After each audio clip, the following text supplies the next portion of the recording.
Good evening. This board work session for Monday, July 17th, 2022 for Rancho Public Schools is now called to order. Kim, can you take a roll call for us? And if everyone can mute their, well, you're going to have to unmute them in a second anyway. I just was hearing some feedback. Go ahead, Kim, if you're good. Okay. President Galbraith. Present. Vice President Morgan. Present. Secretary Scott. Board Member Tripp. Present. And Board Member Tyler. Welcome, Jessica. You have a quorum, 5-0. Thank you. Make sure you guys remember to unmute your mics when you do talk, because I know Kim could hear you, but we couldn't hear you on this end. All right, we want to welcome everyone out tonight. We want to especially welcome Jessica Tyler, who's here with us tonight, who we haven't had with us. And to get us started, we'll go ahead and look at item D, which is to approve the prioritized agenda. There's not a whole lot on the prioritized agenda, but is there a motion for approval? I make a motion to approve the prioritized agenda. I'll second it. Gary Tripp. Okay, we have a motion by Jeffrey Morgan and a second by Gary Tripp. Well, I'm not there, so we have to do a roll call. Can you do Kim, can you take a roll call vote for us? I can. Vice President Morgan. Yes. Secretary Scott. Board Member Tripp. Yes. Board Member Tyler.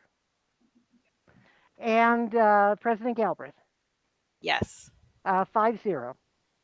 So thank you. The motion carries. So we're still not hearing them. Jessica, really quick, can you unmute and just talk to us for a second through your and see if maybe your microphone's off on something.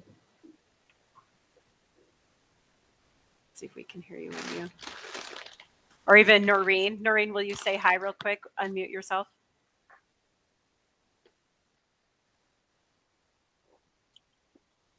Yeah, I can't hear. Okay. Well, that's okay.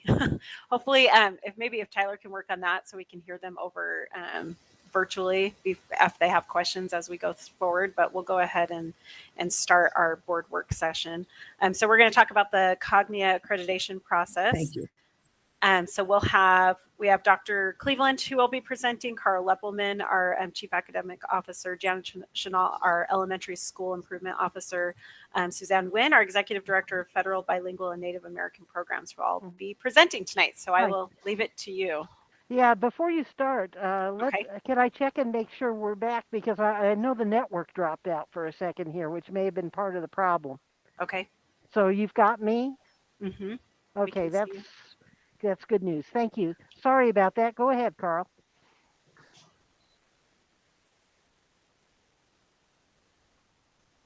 Did you say Carl? She did. Are you good to whoever is starting? Yes. Carl Leppelman, Chief Academic Officer, and I thought I heard the word Carl.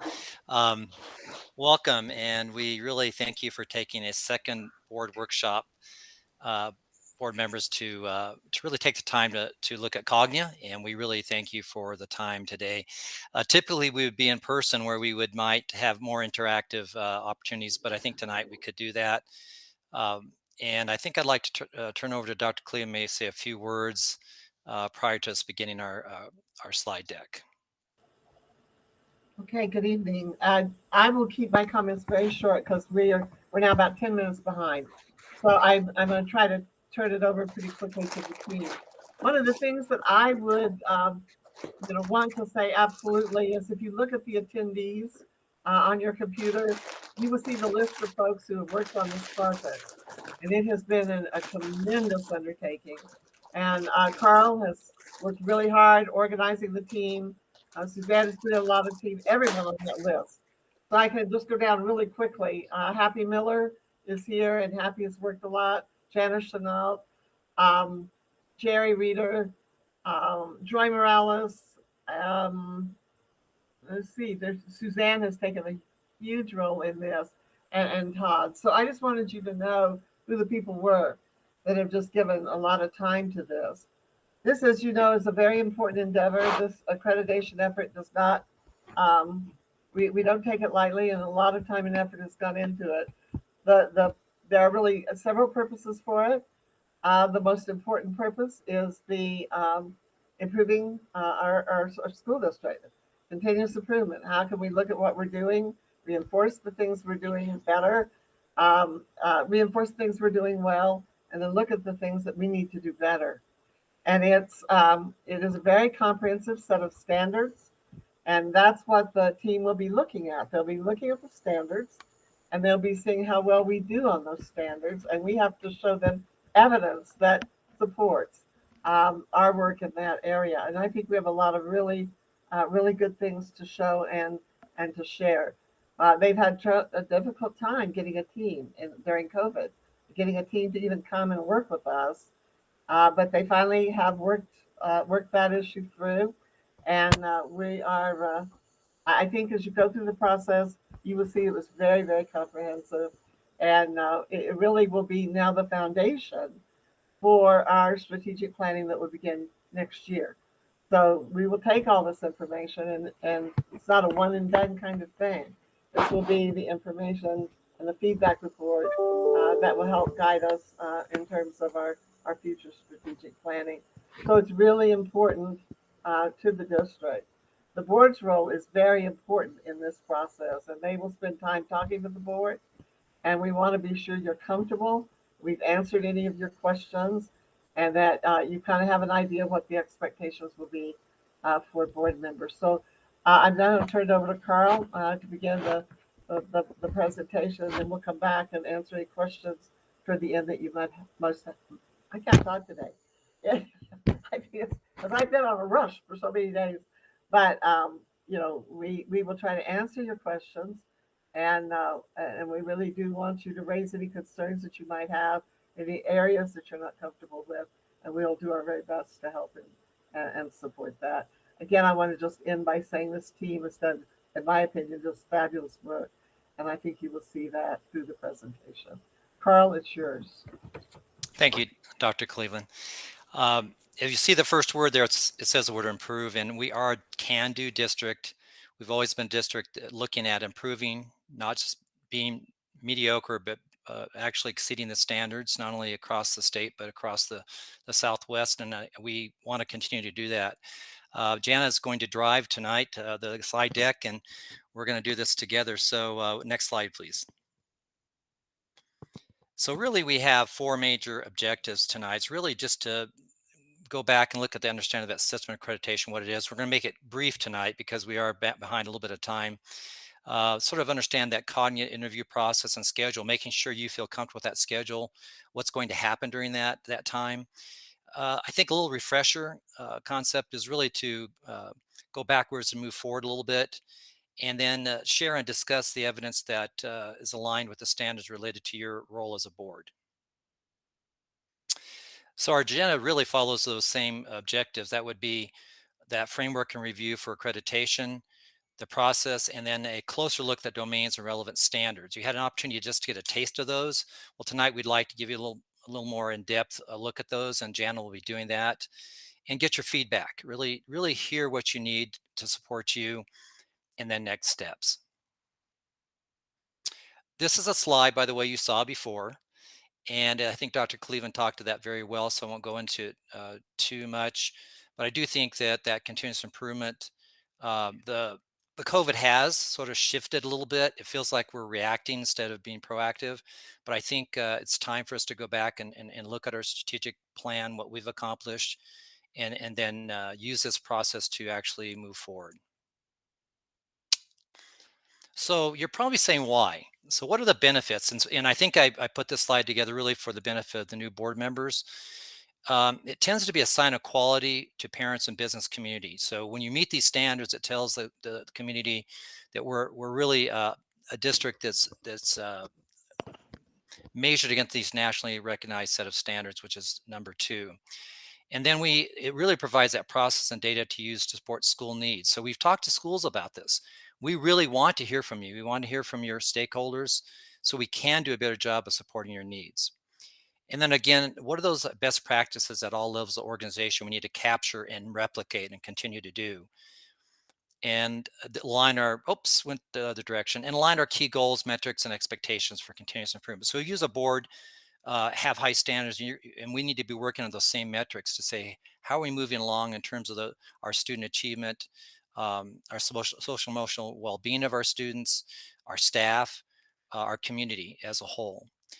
And then we'll, as Dr. Cleveland mentioned, use this feedback report to really inform our strategic plan, but more importantly, execution of that plan. So how do we go in sort of a iterative process, like every year going back and seeing how we're doing versus waiting to the next strategic planning opportunity, which could be 3 to 5 years out. So really that iterative cycle of improvement. Next slide, please. I'm not going to go over this very much. You did see this. We will open up performance standards when I think, Jana, you'll probably do that during your section there, and go back and review those again, those specific standards tied to your board's role, the role of the board. And then the rubric really talks, it's really within those performance standards. We'll take a look at that tonight also. Next slide, please. So the interview process, which all of you have been wondering about, what is going to happen? When is it going to happen? So it's a 45-minute time period. It will be Monday, January 31st from 10 to 10:45. So it's a short period of time. And we'll basically, how Cognia works, they'll send a Zoom meeting, which you'll all be invited. You'll get that Zoom meet and that group link. From there, they'll break out the board into 3 distinct rooms, basically, because of we do not want a quorum, obviously, so it has to be 2 or less board members. So we'll be looking at President Galbraith working with the lead of the Cognia team for that 45 minutes. Vice President Jeff Morgan and board member Gary Tripp would be paired up with 2 of the Cognia team members. And then Secretary Noreen Scott and board member Jessica Tyler would be paired up with 2 Cognia board members. So there are 5 visiting team members, which is good. And as Dr. Cleveland mentioned, we were really concerned about 2 weeks ago that there would be not sufficient enough people for that, for the review. But we have a very good group of people from all around the nation, which is good, including one actually in our state, which would give us a good state understanding of what we do here in New Mexico. Attached to the board agenda, I won't open it up now because of time, is this Cognia schedule. It is a very, it's a beast, so to speak. It's a major complex schedule. We have 3 days of visitation at different sites. They'll be visiting the superintendent, the cabinet, the board, individual, actually principals of different schools, teachers, principals of all of our schools. And I think that'll give them a good understanding of our school district. Next slide, please. I won't read this to you, but basically that leadership domain you've seen before. You've seen this slide before. And really it looks at our leadership and how, with our fidelity in terms of leadership, do we achieve our purpose and direction as a district. The ability to engage stakeholders, which we do well as a district. Well, do we do it well enough? I think that's how they're going to come back and say, well, we see some areas where you're strong and some areas where you need to continue to work. Next slide, please.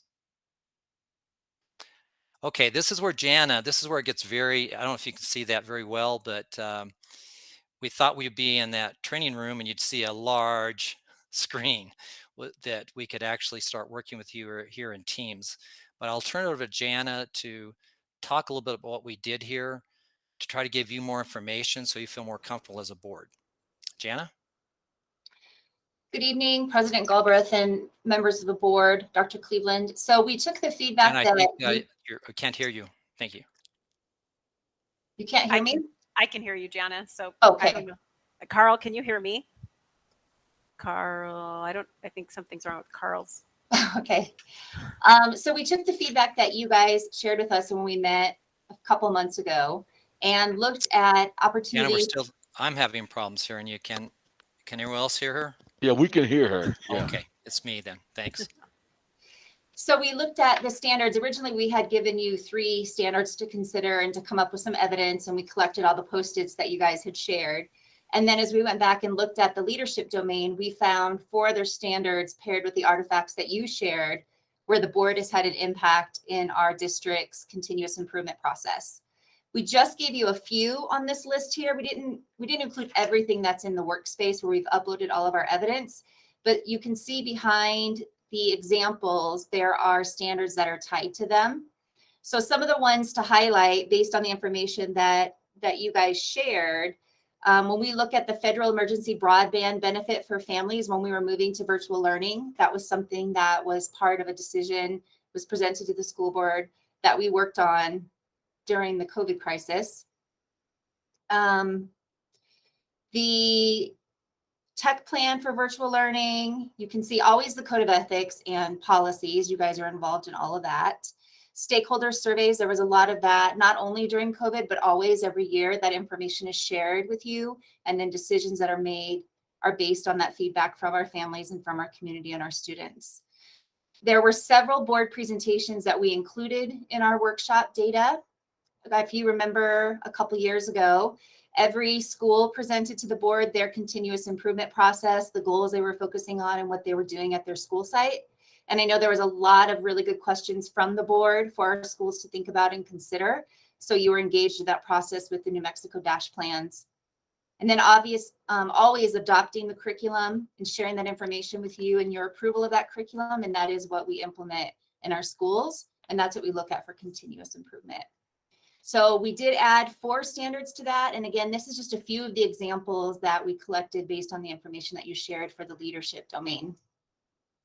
And if anybody else on the team wants to jump in, please feel free to do so. And then the learners is the focus of domain 2. So we stayed with the 2 standards, 2.8 and 2.12, and tried to tie some examples to the support that you guys have shared. Obviously, CTE is a big one. So we had a lot of artifacts from career technical education that the board was heavily involved in as far as what's an opportunity for our students for their education and their future and their career planning, and to continuously improve in that process.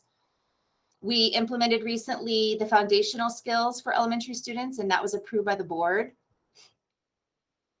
Joe Harris, the opening of Joe Harris and Shining Stars Preschool, of course, and the bond and all the work around the bond, which board member Tripp brought up when we met a couple months ago. And so we have documentation, a lot of documentation about the engagement with the community around the bond, and then the ability to build those 2 schools. Always our academic achievement that's shared with you, often by RADA and Dr. Happy Miller. Program evaluation, that's part of board policy 401, where we're constantly reviewing if what we're doing is working, and that's shared with you guys. Our graduation rates, which Renee found and included, which was a suggestion from you as well. And then just the heavy focus on students with various needs in our district and the amount of support that you as a school board have given our staff and students to provide those opportunities for students. Most recently, the Student Support Center. And then early intervention is Shining Stars Preschool. We have the most incredible preschool in the entire state, probably in the whole country. And that's due to the board's commitment to early childhood in Rancho. The third domain is around resources, which you have a huge part in with resources, funding, sustainability, and system effectiveness. And again, we stuck with 2 standards, although I think there are other standards that kind of weave in and out of your work as a board. But you always approve the budget. The budget's presented, allocations are presented to you. We always get excellent questions around how we're staffing our schools and your support with that. There are several documents around finance presentation and the finance committee that you're involved in. The work with LESC and LEFC, the zero-based budgeting process that was implemented most recently, there's examples of that. The operational salaries and benefits, vacancy savings, all those decisions around budget that you're involved in. We have a decision packet process that we use when schools are asking for additional allocations. And then we bring those positions and those are discussed in our budgeting process. Again, the Student Support Center, CTE. You have your budget binder in Google Classroom that you're actively involved in, which continuously helps us improve our decisions and spending our money wisely. And then one of the things that was brought up by our committee, and it was suggested by you guys, is the work that's been done by the board to make the funding for athletics and fine arts equitable. And that happened a few years ago. The last slide I'm sharing with you is around Shining Stars Preschool. They have their own early learning accreditation. I just wanted to show you how it's different. And Kim Johns and Carla Urban, who are the principal and assistant principal, have done a remarkable job. I've included their narrative for you. Their presentation, they'll have a half-day session with Cognia centered around early learning.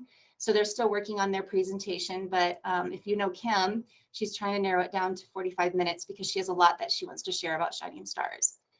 They have 5 standards for the preschool. So we have 3 domains and they have 5 standards, and you can see their standards that are there. Underneath those 5 standards, they have 62 evidences that they have to speak to. So in their process, instead of just having 1.8, 1.7, they have 1.81, 1.82, 1.83. So we worked really hard to go through and find an example for everything that we possibly could, because we know they have it there. And I spent a day with Carla and Kim walking the campus and taking pictures, finding evidence of all the excellent work they do there. And then you can see what the focus is for each of their areas. Some of their standards address ages 0 to 2. So we did not have to include those, only the standards from 3 to 5. And Carl, I'll turn it back to you. You probably can't hear me. We can't hear you now, Carl.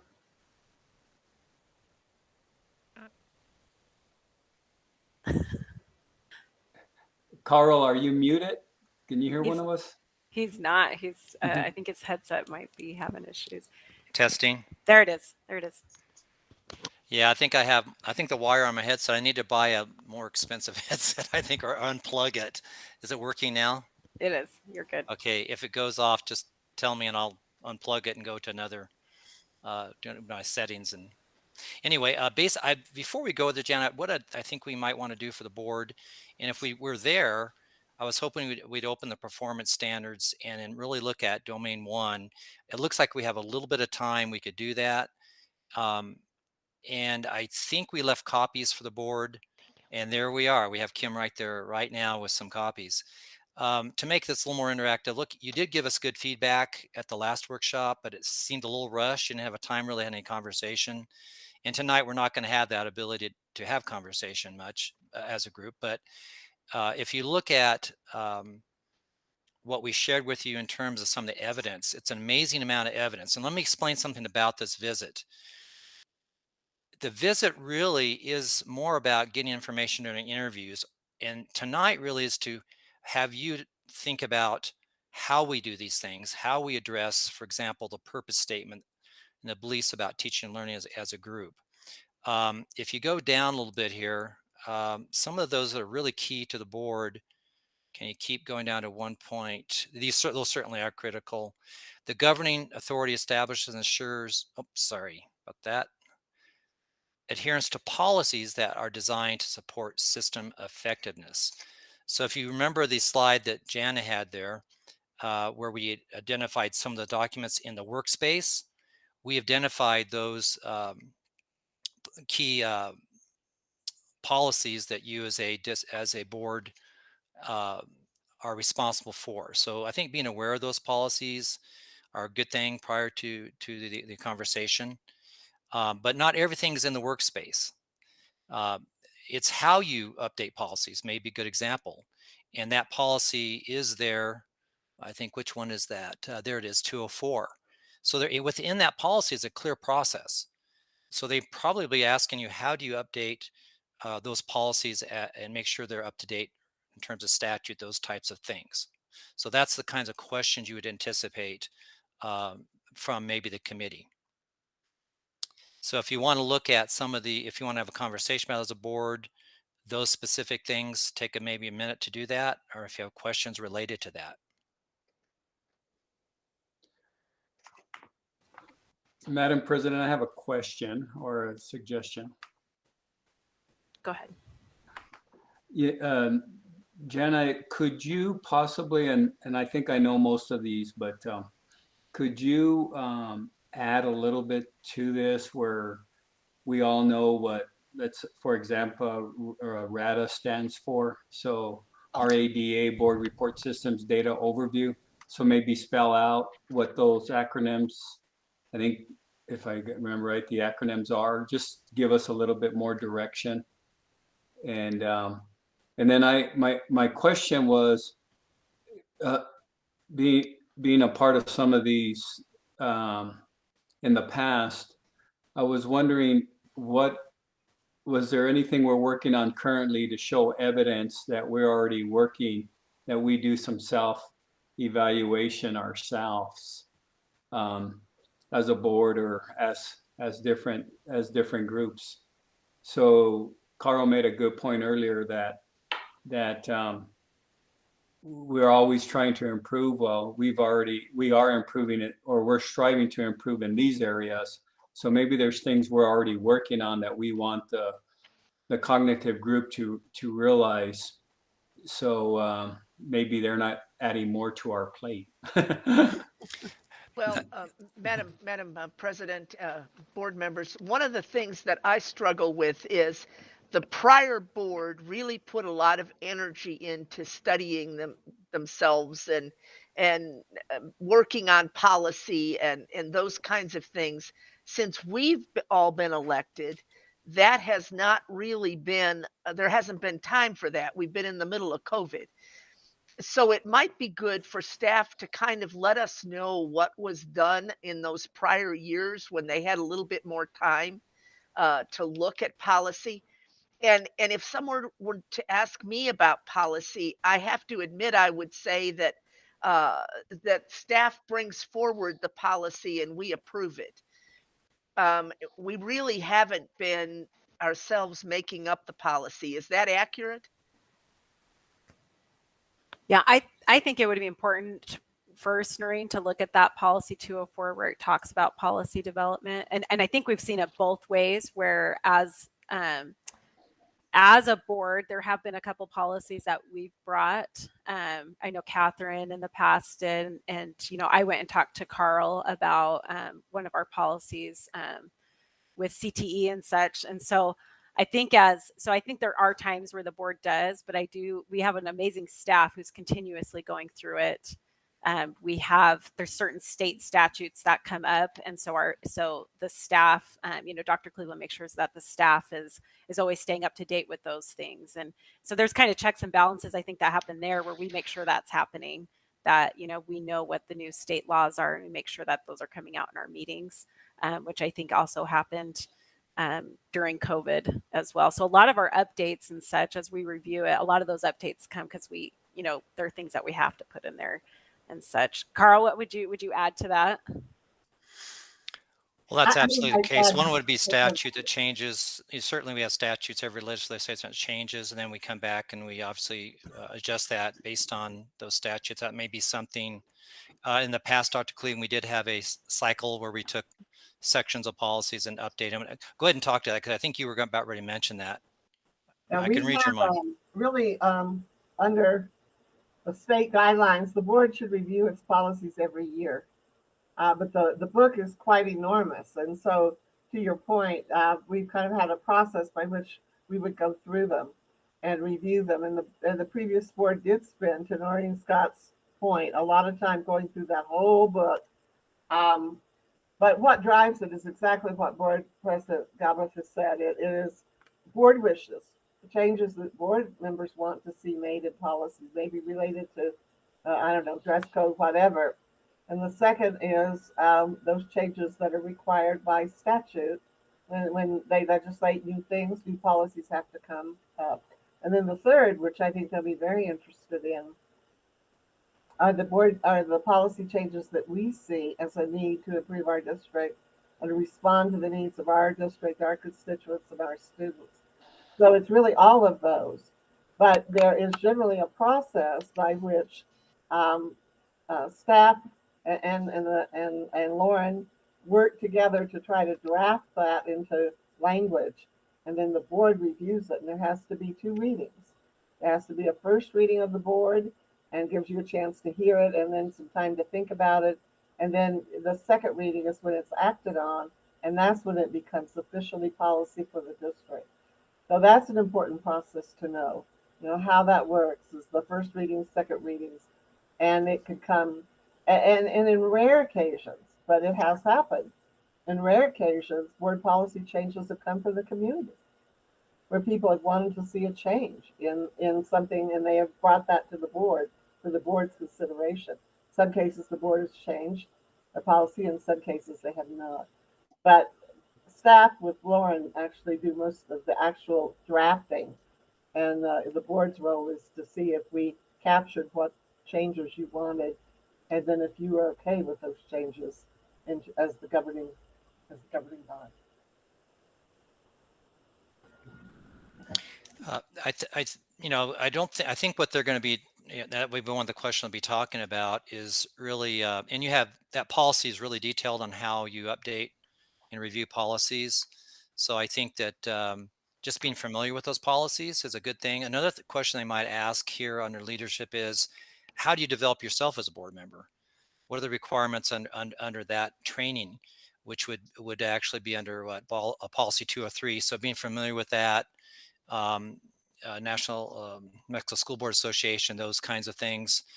So I'm trying to anticipate some of the questions you might be asked, and maybe as a board talk about that now. What are the kinds of things that you currently are doing or propose to do in terms of developing as a board? And what are the requirements around that as a board member? President Galbraith, haven't we talked about having a board retreat? And I think that that's perhaps something, whether we're going through this process or not, that we need to do and get it on the schedule. Yeah, so we will get that on the schedule. We've tried to do it in the past, and then the pandemic hit. That was actually on our thing. And I think too, board member Tripp's thoughts, what he was saying is that it's actually one of our policies is to have a self-evaluation of the board, and to bring someone in. And so that is a good thing to realize. They had done that. I think probably Secretary Scott and Vice President Morgan maybe remember sitting in on that in 2019, as right before our 2018. Now I'm trying to think of when we first came in. I think you're right. It was 2019, or after we were elected, but before we took office, we attended that meeting. Yeah, correct.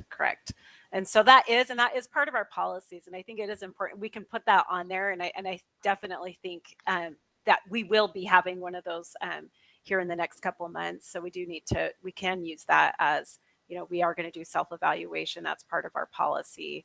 And we'll be doing that hopefully sooner rather than later this time through. Go ahead, Carl. Sorry. So see, you're preparing right now for your conversation with the team. They're not here to try to get you. They're here to just talk about how you do it. So 2019 is relevant. All the things you have done are absolutely relevant, and why you do those in order as a board member to really meet the needs of our constituents, of the stakeholders. And so didn't Hugh Prather also facilitate that? So I think that's why we're trying to jog your memory tonight. Really, this is an opportunity for, yes, we listed a lot of things. We have a tremendous amount of documentation evidence. They'll get through all of it. But I agree with Mr. Tripp that being aware of these things, just talking about them, are important as a board.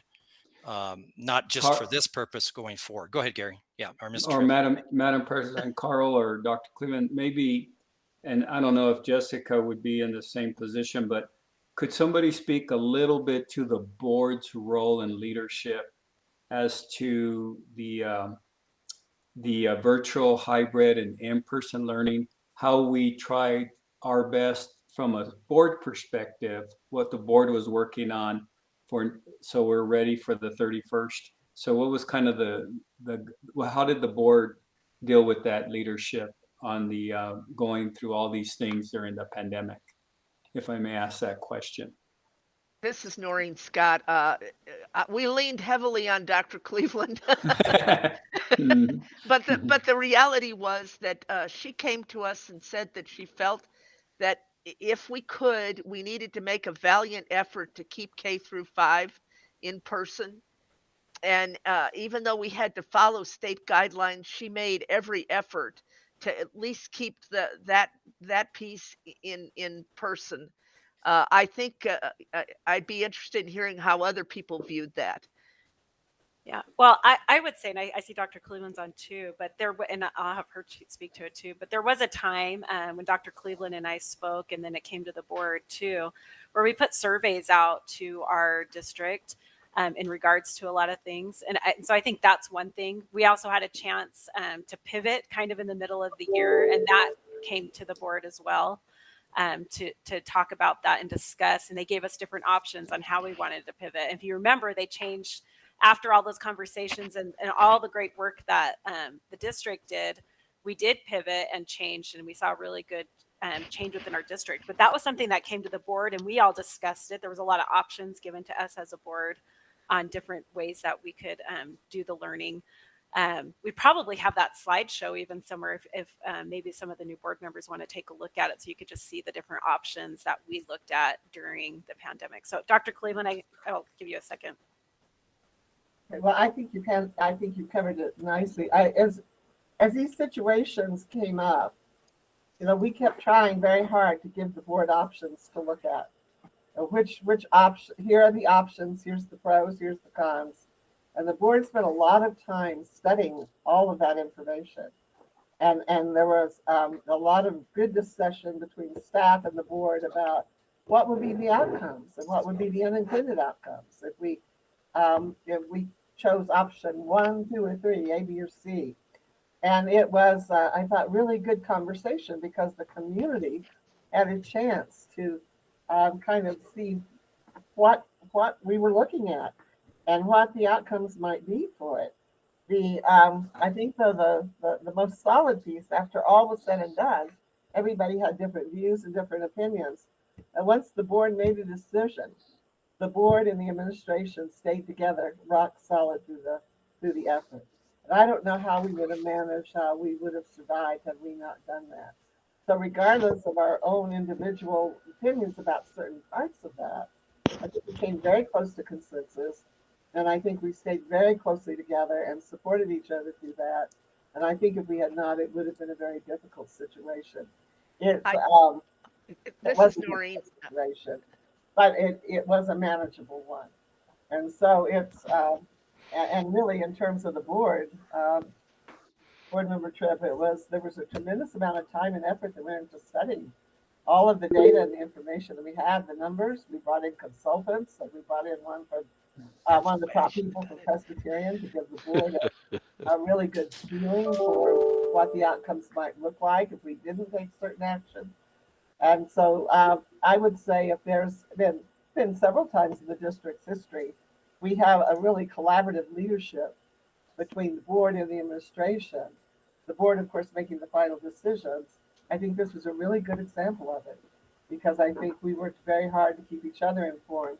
What was the board's role? The board's role was vital too. And that they would bring back the information they were hearing from the community, concerns people had, fears people had, and then asking us to respond to that and to how we would deal with those situations for families. So it was really, it was looking back, very, very hard time. But I think through working closely together, I think we did a pretty good job. And I think that the state's view of that is that Rancho was one of the districts that did the better job as we went through the pandemic, was that community to board and community to administration and us all working very closely together. But the board had hard calls to make and had to make them.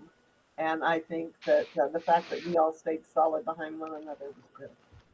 Yeah, so we're going to go to some of the hands that are raised, but really quick, I think that on that note, we can use that. One of the other domains is learners, is that right? So I think you could use that too for learners as we looked at some of the data of what's happening with the learners as we talked about, that as we talked to our community, some of the things that were struggles, that I think that can go both in leadership and in that learners domain as well as we made changes, pretty quickly made changes so that to address some of those things. So we'll start with Jessica Tyler and then we'll go over to Noreen Scott. Go ahead, Jessica. You muted. It's hard when I can hear other people's computers to remember I'm muted. Sorry. So thank you, Madam President, Dr. Cleveland. I just wanted to say a couple things. to kind of hopefully put the rest of the board members at ease about accreditation. And although I've never done accreditation in this industry, that is what I currently do for a living, is oversee accreditation processes. And so, you know, the best advice I could give to you guys as board members is to just be genuine in the interviews. And if you don't know something, don't feel like you should, you know, that you want to tell them what they want to hear. Just be honest with them. And you can always refer back. I mean, you don't need to know exactly what the policy says, but if you can even just say, I know we have a policy that governs our policy development, that's okay.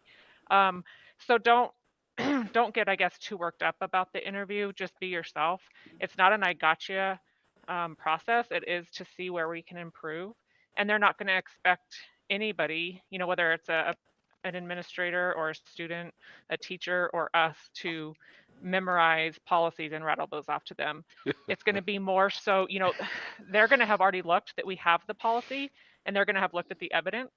And really what they're doing now is just interviewing us to get a feel for how that looks in practice. And so, so I just wanted to add that in. And I mean, you guys can definitely tell me if you feel I'm wrong after working with accreditation processes in this industry, but really, you know, it's like I said, just about them to be able to get a feel for how things are in practice. So don't panic and think that you have to memorize hundreds of pages of policy to do well on the interview. Well, Jessica, kind of a follow-up question on that. From what I kind of am feeling, is they're going to ask us kind of overall questions, not necessarily like tell us about policy 204 and how that works, right? Like it's going to be a little bit like, how do you feel like leadership is? I don't know. I'm trying to think of sample questions. Well, I mean, I think that they might ask you, so President Galbraith, do you feel that you as a board member have the ability to influence policy change as needed to, you know, influence all of the stakeholders in our community? Do you feel that the process works well? And you can say, yes, you know, we have a system in place. We haven't done as much policy review as we have in the last couple of years because of the pandemic, but even in the pandemic, we had a mechanism to where staff could bring forward changes, or, you know, community members could see something that needed to be changed, and they can bring that forward through our process, and we were able to effectuate those policy changes. I could see, you know, that it would be more of a generalized question, like you said, like, do you as a board member feel that you have the ability to lead for these types of instances? All right. Thank you. So, Noreen, go ahead, Dr. Cleveland. Sorry. Could I just add one other thing that Board Member Tyler, I think one of the things they will ask you and Board Member Tripp too, coming in, is your perception, particularly Jessica, yours as a parent, and how, not being on the board, how you saw that work from the parents' point of view, and certainly Gary, from your side, in terms of what you've heard in the community, in terms of that. So you bring that new fresh board member role is very valuable in the community perspective of the district and the board. And so I think you'll also have an opportunity. But Jessica, you make some really, really good points. And I think that the one thing I really want to support what you said is, if you don't know, there's nothing wrong with saying you don't know. But I think most of the time they are looking to see if you have, as you said, input into the process. If you can direct those changes that you as board members want to make. Sorry. Board Member Galbraith, sorry. No, it's good. We'll go over to Noreen Scott, who has her hand up. Go ahead. Yeah, I was going to say, I really think we also need to include the time we spent with the union and how they worked with us. I was very impressed with our teachers union and with the efforts that they made to partner with us, especially on the local level, but even on the state level. And I think that Dr. Cleveland's advocacy for vaccinations early on convinced the union that we were serious about protecting our teachers. And I think that's an important point to bring out.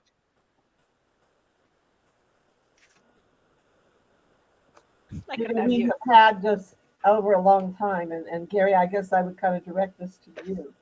You've been here at times when we've had some real stress with our union. You've been here, back a ways, but our situation with our union right now is as good as it's ever been. except for the very beginning of the district. So that is a positive, and that's something I think, we talk about how hard it would have been to get through this without the board and the administration working together. Board Member Scott, I'm glad you really raised that issue because the union worked very closely with us too. And they were instrumental in helping us get through this process fairly well. So, yeah, they did play a positive role through this, and it made our jobs a whole lot easier. Madam President, I think it's a great point. I know that Jessica met with the union, and then I met with the union back to back. And then we had meetings with the unions when we were running. And it was like night and day from several years ago when I worked in the district. I think the union and the district, I mean, I didn't hear nothing but positives from the union's perspective. So thank you, Noreen, for bringing that up. I definitely made some notes and Jessica for being genuine, because we can really say that, that is a very good point. May I add something, President Galbraith, about this conversation? We, even as we started to build our evidence in this workspace, this in the air, we realized that we weren't going to include everything in there that this team may want to know or see. It's an incredible amount of information. But one thing that the lead did say is that, and it'll be my role, that they'll probably ask, well, can you get me this, Carl? So I'll be trying to, during that week, they may say, well, yes, we have it, but it's not there, so I'll go find it. If it's not there, like Member Tyler said, it's not a problem. It's just that you're here in terms of the I3 rubric. You've either initiated something, implemented something, or had some impact. And so they're looking at continuum. And we've tried to focus on our best data relative to our district strengths and opportunities for improvement in this workspace. So I think we're very, very well prepared. I think the narrative probably for this is how long, Dr. Cleveland? I think you were reading it on the plane, but I think it's 40 pages long relative to our staff. Our staff has done an incredible amount of work. Those that Dr. Cleveland mentioned earlier, as well as principals looking at evidence. What do we have to meet these standards? And we've collected those. So we've also identified areas where we're strong and areas where we need to still improve. And I think that's this whole purpose. It's not a getcha, like you said, Member Tyler. This team is very much about continuous improvement. We will get findings and they will give us scores. It's just like anything else. And it's like a game. You end up with points at the end of the game, I guess. But that's not the point. It's not that you're going to hit this bar and not get accreditation. We're a good district. So feel at ease. And when they're talking with you, and just be yourself and be candid and honest, just like Member Tyler mentioned. Yeah. So looking at these slides, Carl, this is evidence that you guys are coming and giving to them, but it's also just good evidence for us to look at to kind of help our memories as we go into it, and things that are good to be familiar with. Not that we have to have everything memorized, but. Yes. Jen and I debated about whether just giving this information, because if you look at some of the presentations, there's a lot of data. Happy did a tremendous amount of work on just data analysis relative to our strategic plan goals and such. That workspace, you don't want to get in there. It's almost like zero-based budgeting when you go up there into Mike Baker's space, but there's so much up in there. Dr. Cleveland, we have this information. I think you just talk to it. I think tonight, that's the reason we're here tonight, is talk about the things that are important to you. And if there's anything you need before the actual interview, just tell me and we'll get it to you. A specific document, something that you would like to look at, that you see there, we'll just get it to you. Okay. I see Noreen Scott has her hand raised. Go ahead, Noreen. Yeah, the other thing that I'd like to say that I think we've done really well as a board, and it's a tribute to Dr. Cleveland, is we get to hear from department heads on process and projects. And the fact that almost every board meeting, we covered some area.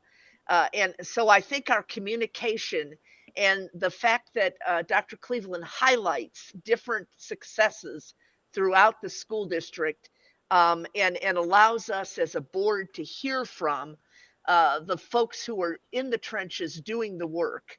And I really have felt that that's a huge attribute to this board, is the opportunity to meet people and to hear about their successes, the principals who came and talked about their programs, throughout the year, all the things that have happened. And I don't know how, Carl, you pull that together, but it would be nice to have a sample of the kinds of things that were brought forward to this board that we had just basically as information.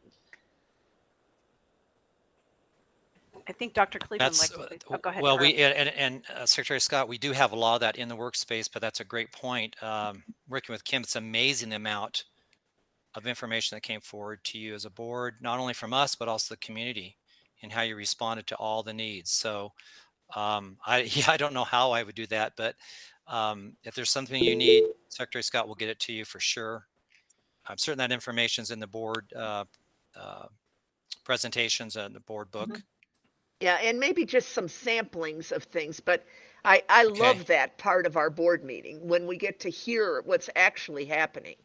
Well, we can go back and look at the samplings in the board book for over that time. Remember, this accreditation's a 5-year span, so they're looking at data. Last time we were accredited was 5 years ago. And remember, it was just high schools. Now we're looking at pre-K all the way through 12, and it's a different.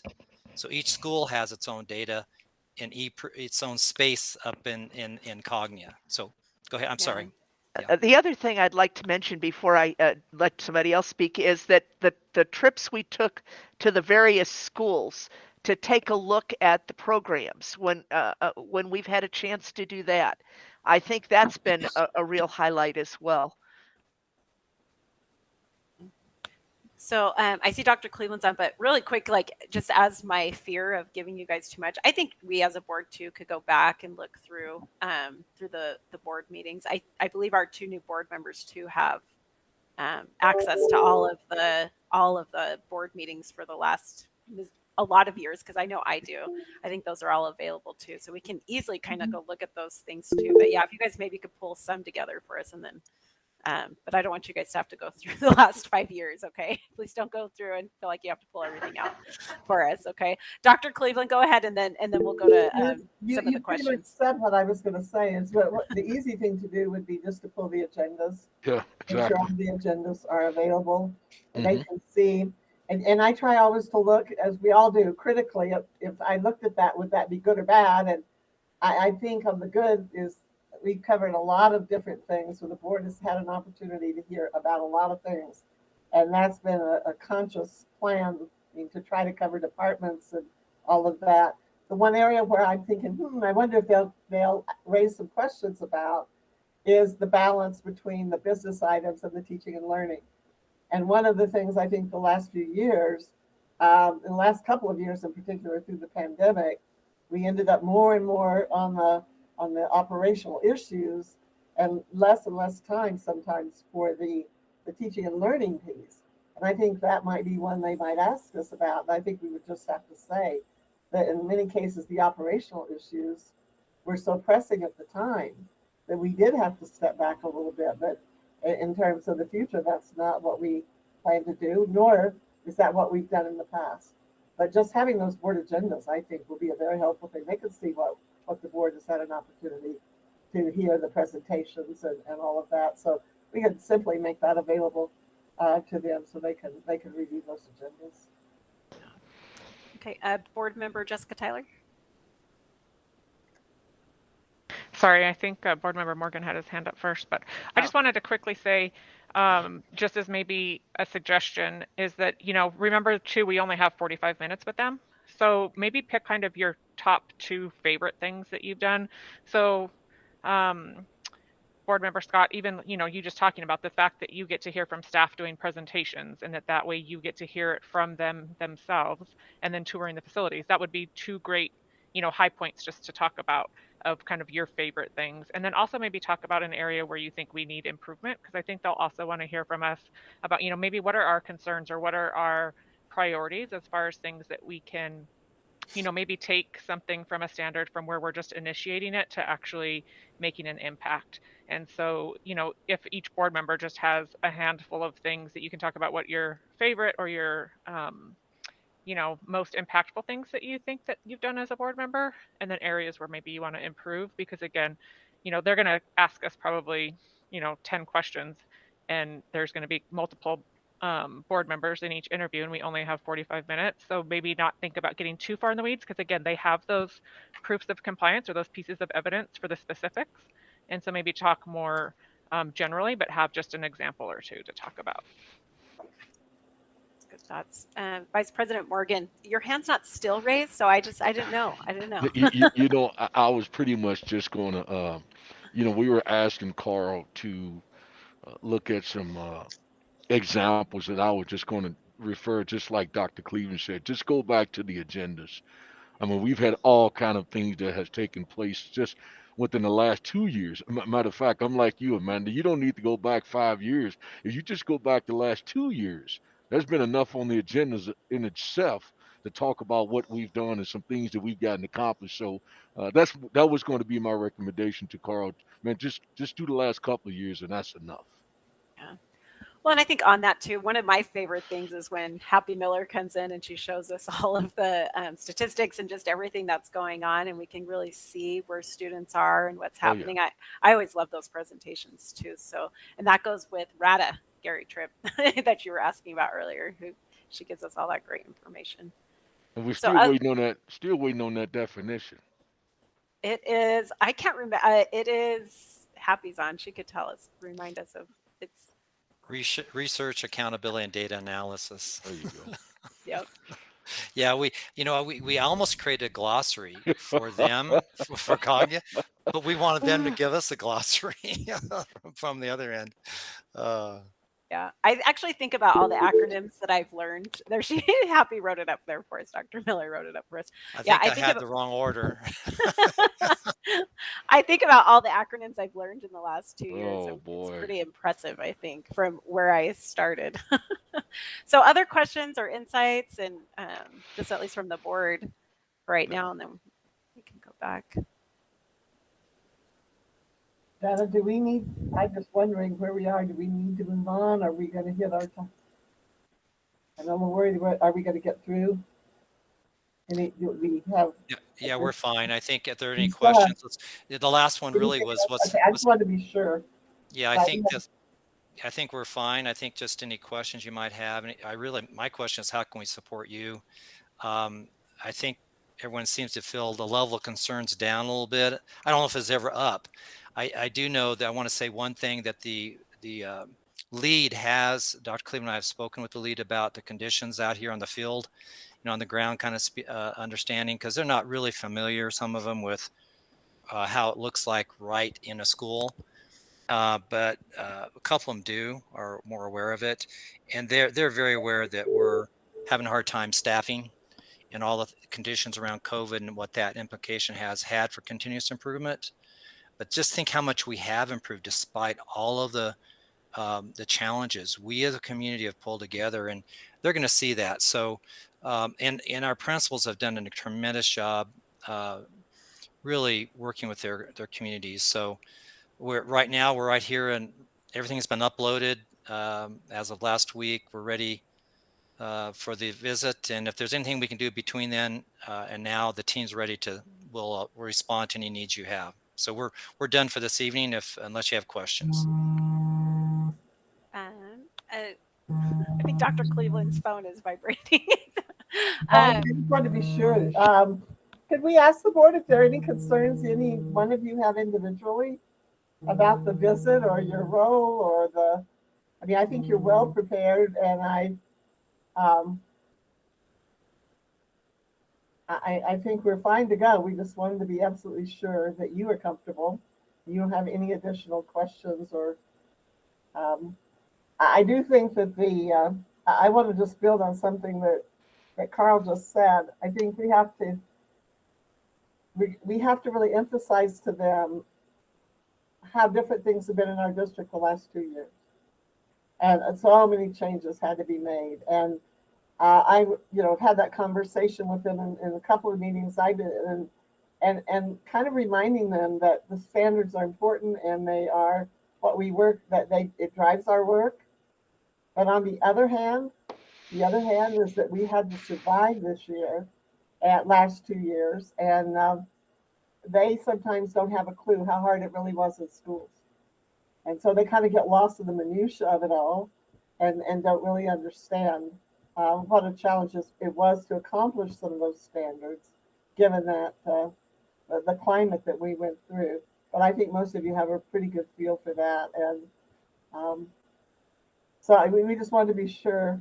I'll share this on my way. I just got back. I've been out of town for just a few days, and I got back in late last night. But on the way to the airport, we're driving to the airport on one of the shuttle services, and the folks we were riding with asked, where we lived, and they asked two of the folks with me, where they went to school, and one said Rio Rancho High, and the other said Cleveland High, and they asked what they did, and one said I'm a substitute right now, and then James said what he did, and the folks that were on there, and this is no joke, the folks that were on there said, oh, that's a wonderful school district.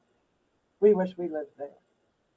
And so you wish you could capture that. You wish you could capture that. But you are the ones that will capture the view of the community for the team. They know we have a vested interest in what we do, and we think what we're doing is pretty darn important. But you have both sides. You work closely with the district, but you also have the community's perspective, and you hear from the community more than we do, and you hear in a much more non-filtered way. And so that view of the school district and the job we do and how satisfied the community is with its schools is going to be something that they're going to look to you to provide both the good and the bad. But it's an important role to know, that, and of course, several of you are very much aware of that. We've never lost a bond issue in this community. That's almost unheard of in this day and time. We've never had a school bond issue defeated. I hope we never do. This next will probably be the hardest one we've ever had to pass. But it's things that you can bring in terms of how the community sees its school district is, I think, just so important in this process. And how those of you who have children in the district, Amanda and Jessica, those of you who've had children in the district in the past, what were those experiences for you as a family in terms of the school district? So you bring a unique perspective in that respect, apart from the budget and apart from the policy. The one question I think may come from the budget is how do you make sure that the most important things are funded first? How do you prioritize it? How do you make sure that you spend your money not just wisely, though that's extremely important, but how do you make sure the money is spent that makes a difference for the lives of children? And I think that may be a question that may come to the board, because you oversee the total budget and you have to approve that budget. And certainly, I know that the board has looked very carefully over many years as to if the money is not only being spent well, legally, acceptably, but is it being spent on the right things for the district? So that might be a question that I would think might come. Okay. Well, thank you. Board, do you have any more questions for either Dr. Cleveland or Jana or Carl? I have a quick question. I'm sorry. What? Do you know the makeup of the assessment team? I know, Dr. Cleveland, you said that many of them or most of them aren't in school districts currently and don't maybe understand how it's been through the pandemic. So are they all full-time assessors, or kind of, do you have a quick background on the assessment team? Because that might be helpful for us too. The list? I don't have it in front of me. Dr. Cleveland, I do not have in front of me either. I can probably take me a while to find it, but they're varied. One has an assessment background, used to work in the state of Massachusetts, right? Yeah, Massachusetts. That person has a reading background. I was hoping there'd be more practitioners than the assessor types, but it looks like it's about 3-2 or maybe, yeah. Like to reverse that a little bit, but they're very talented. They're very, I talked to Santa Murphy, Dr. Murphy, who's the head of this region, and she feels very good about the team. They've had really good resumes. They've done a lot of, they've been in schools. They've led schools. They've led districts. So, and Happy knows one of them, or thinks she does. See that same name, same state doesn't mean that's the same person. But what we're doing they really put this team together just last week. That's how late it's been. So what I can do is you're going to get you're going to have an agenda. I will go ahead and you'll have the names with the people and their titles. I'm trying to get the bios. I think that'd be good for all of us, but at least their titles, what they do. And we'll get that to you. So anything you need, just reach out to my office. We'll get it to you, or Dr. Cleveland. We'll get that information to you. That'd be great. Thank you. The list and the bios.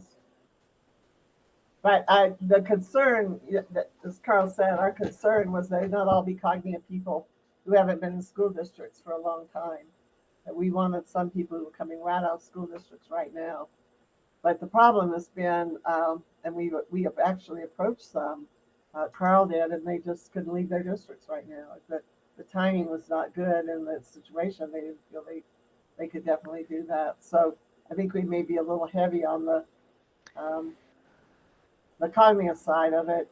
As he mentioned, Susanna Murphy's worked with us through this whole process, and she is over the whole region, this part of the country, and she's very supportive of our district. She lives in our district.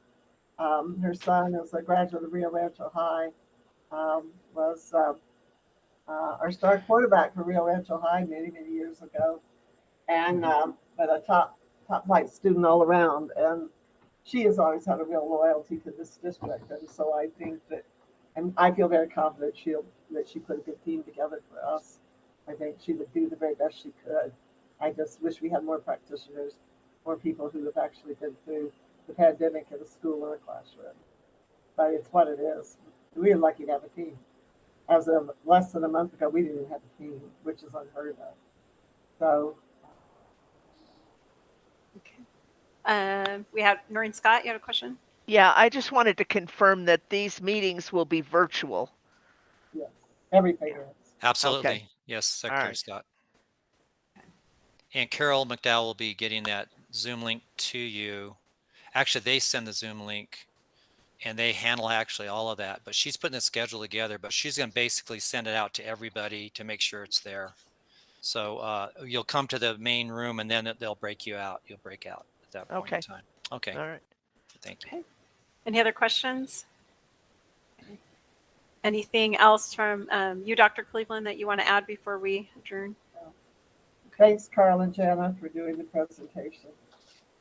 Yeah. Thank you.